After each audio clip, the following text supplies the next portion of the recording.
de Futebol.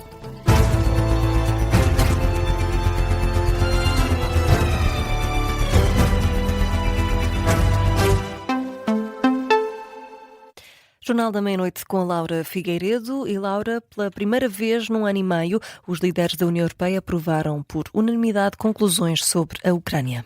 Os líderes dos 27 Estados-membros estão hoje e amanhã reunidos em Bruxelas para debater o apoio à Ucrânia, também numa fase de avanço do alargamento do bloco. O porta-voz de António Costa, presidente do Conselho Europeu, dá conta de que as conclusões foram aprovadas e que os líderes decidiram também renovar as sanções à Rússia por mais 12 meses. A última vez que uma cimeira do Conselho Europeu tinha aprovado por unanimidade conclusões sobre a Ucrânia tinha sido em dezembro de 2024. Quanto às sanções a Moscovo, o Conselho Europeu reitera a importância de reduzir ainda mais as receitas energéticas da Rússia, de travar as operações da frota paralela e de restringir ainda mais o sistema bancário russo. São algumas das medidas que constam no pacote número 21 de sanções contra a Rússia, que está atualmente em discussão. Outra das medidas propostas passa pela proibição de entrada em solo europeu de qualquer combatente russo que tenha participado na guerra na Ucrânia. E na análise, o especialista em relações internacionais, Orlando Samões, considera que podemos estar agora numa fase de reequilíbrio de posições entre Rússia e Ucrânia, não só no campo de batalha, mas também no campo diplomático. Agora no G7, com esta imagem que não é surpreendente, mas que deve ser sublinhada, de termos Zelensky sentado no conjunto do acordo entre as maiores economias e com a presença da União Europeia, e Trump apenas falar ao Putin pelo telefone, faz com que possamos argumentar que algum reequilíbrio se estabeleceu. Declarações do especialista em relações internacionais, Orlando Samões, que acrescenta ainda que a Ucrânia está atualmente apetrechada com um nível tecnológico muitíssimo avançado. E o Irão anunciou a suspensão de portagens no Estreito de Hormuz durante 60 dias e compromete-se com as operações de desminagem do Estreito. A informação é avançada num comunicado do Conselho Supremo de Segurança Nacional do Irão. Os navios retidos no Golfo Pérsico voltaram hoje a navegar pelo Estreito de Hormuz, mas apenas em 2 vias. De acordo com a CBS News, a principal rota ainda está fechada. Estima-se que terá cerca de 80 minas que precisam de ser retiradas. Entretanto, Steve Witkoff, negociador norte-americano, anunciou que Teherão terá convidado inspectores da Agência Internacional de Energia Atómica para visitar as infraestruturas nucleares do país. Na atualidade nacional, o diretor de Recursos Humanos da OLS Lisboa Ocidental foi suspenso e está a ser alvo de um processo disciplinar. A informação foi confirmada pela instituição à agência Lusa, na sequência de uma notícia avançada pela TVI. André Coelho Dias é acusado de ter prendido uma funcionária a uma cadeira com fita cola e de ter proferido expressões intimidatórias. O Conselho de Administração daquela unidade local de saúde garante que o responsável vai ficar afastado de funções enquanto decorrer o apuramento deste e de outros casos.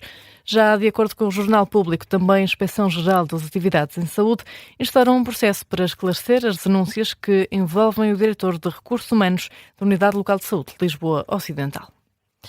E o Governo está a preparar uma reforma no Ministério da Saúde. O plano vai ser conhecido no próximo mês. Informação avançada pelo Ministro da Reforma do Estado e também pela Ministra da Saúde. À margem de uma iniciativa sobre inteligência artificial na saúde, o Ministro Gonçalo Matias adiantou que as linhas mestras estão a ser ultimadas.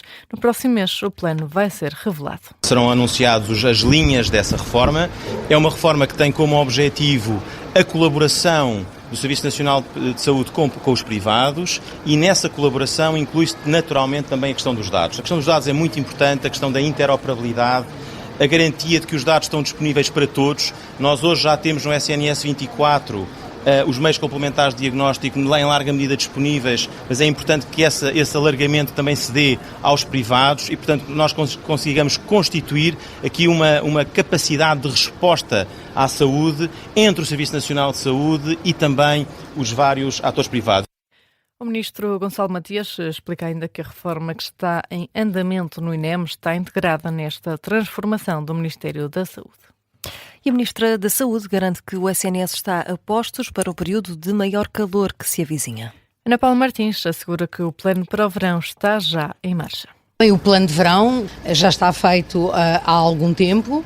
A Direção-Geral de Saúde e a Direção Executiva da parte da saúde coordenam a resposta durante o verão, como aliás coordenam durante o inverno. O SNS 24 naturalmente tem aqui e o INEM um papel também determinante, assim como todas as unidades locais de saúde e centros de saúde. Isto é muito complexo, como aqui ouviram. A Ministra da Saúde, Ana Paula Martins, esta tarde numa iniciativa sobre inteligência artificial na saúde, em Lisboa. E Laura, crise na Comissão Nacional de Eleições, o orçamento para 2027 foi chumbado. O documento foi rejeitado por maioria simples, num plenário em que estiveram presentes 9 elementos. O observador conseguiu confirmar que os 5 membros que contestam o rumo atual da CNE votaram contra a proposta apresentada pelo presidente João Carlos Trindade. Contudo, não é claro se mais algum membro do plenário se juntou a esse grupo no chumbo ou se absteve. As razões para a rejeição prendem-se com o volume de despesa previsto, mais de 3 milhões de euros, um valor considerado injustificado para um ano sem eleições. Outra das questões está relacionada com o mapa de pessoal. A proposta de orçamento para o próximo ano previa a contratação de mais 6 funcionários que não tinham sido contratados no ano anterior. Este é um artigo assinado pelos jornalistas Mariana Furtado e Luís Rosa, que pode ler com mais detalhe no site do Observador. 9 membros do grupo neonazi Movimento Armilar Lusitano foram hoje acusados do crime de terrorismo. Planeavam um atentado contra o primeiro-ministro. Luís Montenegro era um dos alvos mencionados, tal como Marcelo Rebelo de Sousa, Cavaco Silva e António Costa. De acordo com a acusação do Ministério Público a que o Observador teve acesso, um dos elementos deste grupo chegou mesmo a conseguir a morada de Luís Montenegro e a informação de que a PSP vigiava permanentemente a casa do Primeiro-Ministro em Lisboa. Nas conversas do grupo, os indivíduos ponderaram raptar Montenegro, mas desistiram da ideia. O plano passou depois a ser disparar uma granada para o interior da casa do Primeiro-Ministro através de uma janela. Além do crime de terrorismo, os 9 neonazis do movimento Armilar Lusitano estão ainda acusados de incitamento, recrutamento, posse de arma proibida e tráfico de armas. A UGT não exclui uma nova greve geral se as alterações às leis laborais forem aprovadas no Parlamento. Mário Mourão assistiu esta tarde ao debate no Parlamento que terminou com a ideia de que o Chega deverá viabilizar a proposta de reforma laboral do Governo para avançar para a discussão na especialidade. Caso isso aconteça, o líder da UGT, Mário Mourão, diz que há espaço para novos protestos. Vamos acompanhando e evoluindo, porque aquilo que foi hoje aqui discutido, amanhã se calhar podem ter outras opiniões, alguns partidos que fizeram ali algumas declarações já nos vêm habituando a isso, portanto vamos assistir com toda a serenidade. Dizer o seguinte, a UGT não vai desistir de lutar, a UGT vai continuar a lutar contra este pacote laboral e não está excluída nenhuma forma de luta, incluindo uma greve geral. Mário Mourão, líder da UGT, que avança ainda que a Central Sindical vai pedir reuniões com os vários grupos parlamentares. Já o secretário-geral da CGTP, Tiago Oliveira, esteve hoje junto aos trabalhadores que se concentraram no exterior do Parlamento, garantiu que amanhã vai também marcar presença e deixou um apelo à responsabilidade de todas as bancadas parlamentares. Vamos agora olhar para o Mundial. A esta hora, o Canadá defronta o Qatar numa partida do Grupo B. Antes, a Suíça venceu por 4-1 à Bósnia.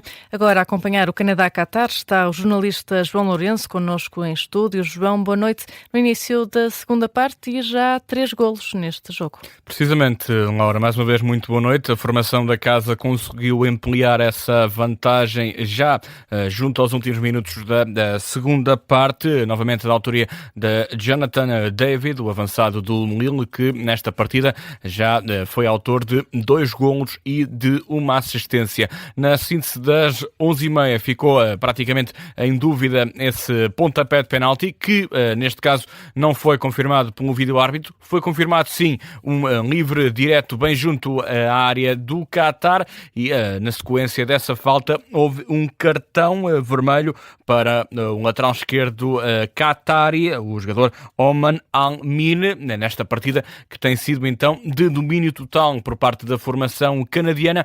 Junta-se então essa expulsão de um homem do Qatar. Neste momento a formação qatari está reduzida a 10 unidades. A segunda parte já recomeçou, leva 47 minutos esta partida. Canadá 3, Qatar 0. João Lourenço aqui a detalhar este jogo entre Canadá e Qatar. A fechar, Laura, vamos a outros temas em destaque.